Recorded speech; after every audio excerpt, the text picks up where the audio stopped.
Olá, hoje eu vou te dar 7 dicas para acabar com a queda de cabelo. Eu sou Henrique Cora, dermatologista, e meu objetivo é informar sobre pele, cabelo e companhia. E aqui eu vou te dar algumas dicas, vou falar sobre alguns mitos e vamos discutir a respeito desses temas. Combinado? Então vamos lá. Primeira dica de hoje, talvez a mais importante. Cuidado com as dicas que você vê na internet.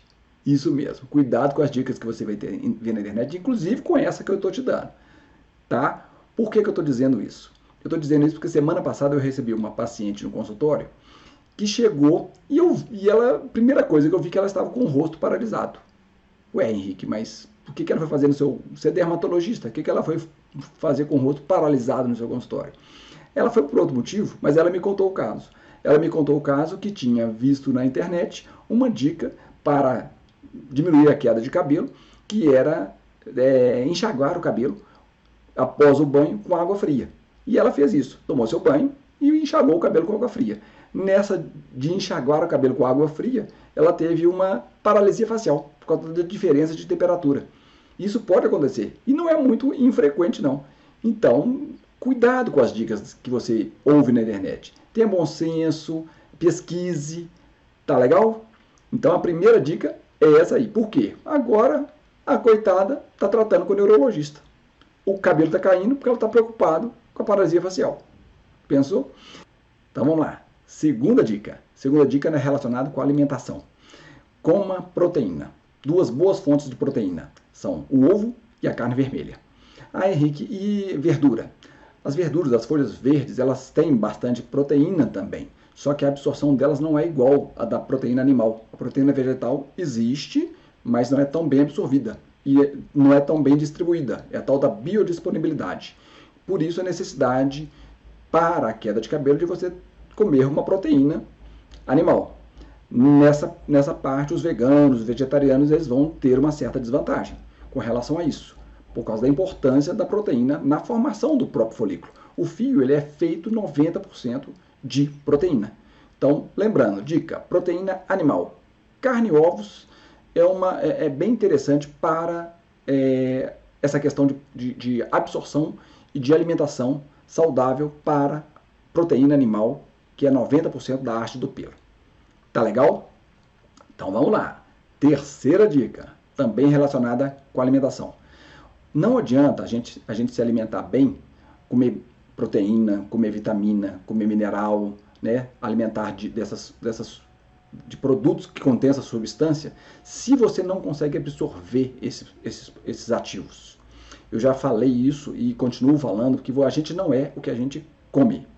A gente é o que a gente consegue absorver. E dependendo da sua capacidade de absorção, é que seu cabelo vai ou não cair ou ficar bacana, bonito, com viço, macio e com a penteabilidade boa. Essa dica é muito importante, pois a nutrição do folículo depende disso, né? Tem alimentos, inclusive, que causam inflamação, e ditos alimentos que causam inflamação.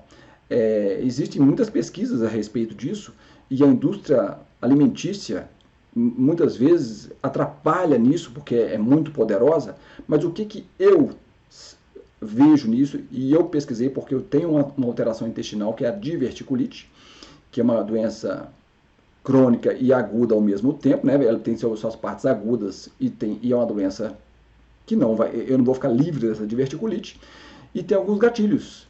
E esses gatilhos, um deles, no meu caso, é o glúten. Eu não tenho sensibilidade ao glúten nos exames, mas eu noto que o glúten para mim realmente não funciona. Eu tenho que evitar glúten para não ter uma crise de diverticulite e com isso uma má absorção. Então uma dica que eu acho assim muito, muito importante. Se você puder evitar glúten, evite. Evite glúten. É uma briga grande com a indústria alimentícia, mas na medida possível você evite glúten. Porque o glúten o glúten de agora não é o glúten de 40 anos atrás. O trigo é outro. É totalmente modificado geneticamente. Tá legal? Então fica a dica. Vamos lá. Então, mais uma diquinha pra gente aqui. Quarta dica. Lavar o cabelo com frequência. Existe um mito de que lavar muito o cabelo com uma frequência grande faz cair cabelo. Ou molhar muito o cabelo faz cair cabelo. Se fosse assim, você não ia ver nenhum nadador com o cabelo.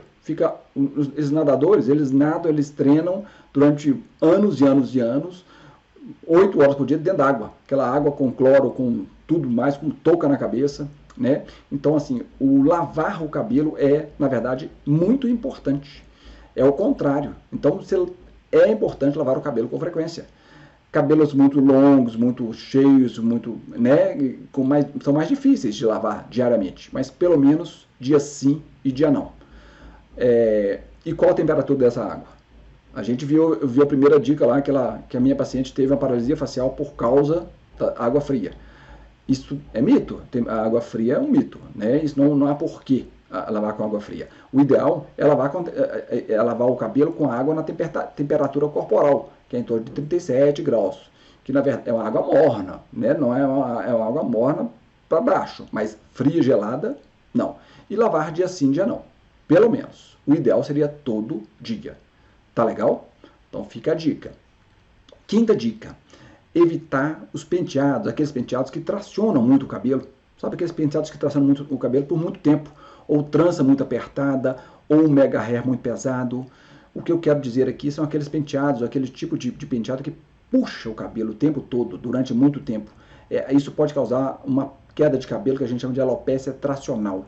E o importante dessa queda de cabelo é que essa queda de cabelo, ela é eterna. Na verdade, sim, você perde o folículo mesmo. Você fica sem o pelo. A pessoa a fronte vai indo para trás, porque vai perdendo aquele fio não volta. A alopecia tracional é irreversível. Entendeu? Então, assim, na medida possível, tente não tracionar, fazer um rabo muito forte, sempre puxando com tração mesmo. Então, essa é uma dica muito importante. Tá legal? Sexta dica. Agora, uma outra dica relacionada à alimentação. Sobre ômega 3, ingestão de ômega 3. É muito importante a gente ingerir ômega 3. Ômega 3 hoje na dieta, principalmente o ômega 3 bom, específico, é aquele ômega 3 que a gente acha nos peixes.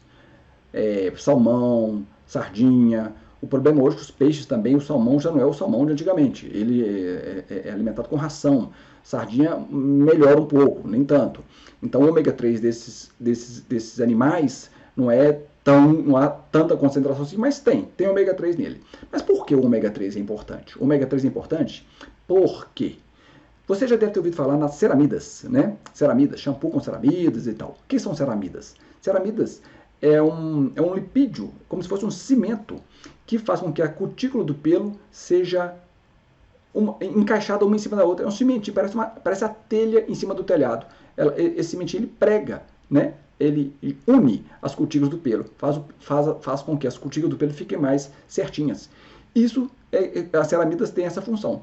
E por que eu estou falando de ceramidas? Porque as ceramidas são fabricadas, vamos dizer assim, pelo ômega 3 que a gente ingere. Então, a gente só consegue fabricar ceramidas se a gente ingerir ômega 3. Combinado? Então, a importância é isso. Se você não conseguir comer, você suplementa. Faz suplementação com cápsulas de ômega 3.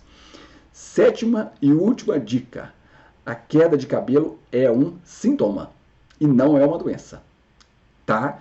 Então, o que eu acho assim que é muito importante? É importante você escutar o seu corpo, entender mais os sinais do seu corpo.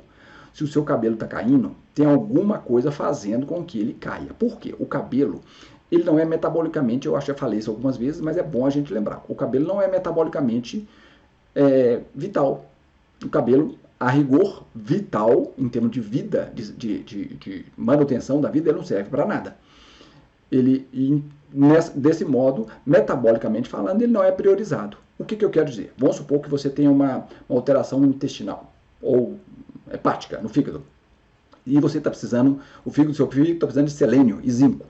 Aí você tem uma alimentação bacana, boa, alimentação 100%, mas o selênio e o zinco que seu fígado está precisando, no caso que eu estou dando agora, no exemplo, ele vai ser absorvido e vai para o fígado. O organismo é inteligente, ele vai gerenciar para onde vão os nutrientes. Então, os primeiros lugares serão os órgãos nobres ou os órgãos que estão necessitando de determinados ciclos. E aí existe uma escala. Para você ter uma ideia, a escala é o seguinte: o órgão mais nobre é cérebro, coração, pulmão, vem o intestino junto com o fígado e vai aquela escala decrescente. Antepenúltimo é pele, penúltimo unha, último cabelo. Então o cabelo é o último, é o que sobra, coitado. Por isso que essas pessoas, quando a gente vai para um lugar que não tem alimentação adequada, a gente vê na televisão uns menininhos pequenininhos, tadinhos, com 13 anos de idade, carequinha. Você acha que eles não têm cabelo porque eles rapam a cabeça? Não. É porque o organismo está direcionando para onde iriam esses nutrientes. Então, a queda de cabelo é um sintoma e não é uma doença. Então, se está caindo cabelo, tem alguma coisa por trás disso. Agora, são mais de 2.400 causas, né, de queda de cabelo. E nessas 2.400 causas, a maioria delas não é genética. A maioria delas é relacionada com alimentação e com hábitos. Não só alimentação. É noite mal dormida, sedentarismo, isso eu falo, falta de exercício mesmo, ansiedade, preocupação. Aí isso cresce, é muita coisa. Mas fica a dica no sentido de escute seu corpo, porque a queda de cabelo não é uma doença, é um sintoma. Veja o que você pode fazer para se ajudar. Tá legal? Então, se você tiver dúvidas, sugestões, poste aí nos comentários que eu vou responder, eu respondo pessoalmente. Combinado? Forte abraço, até a próxima.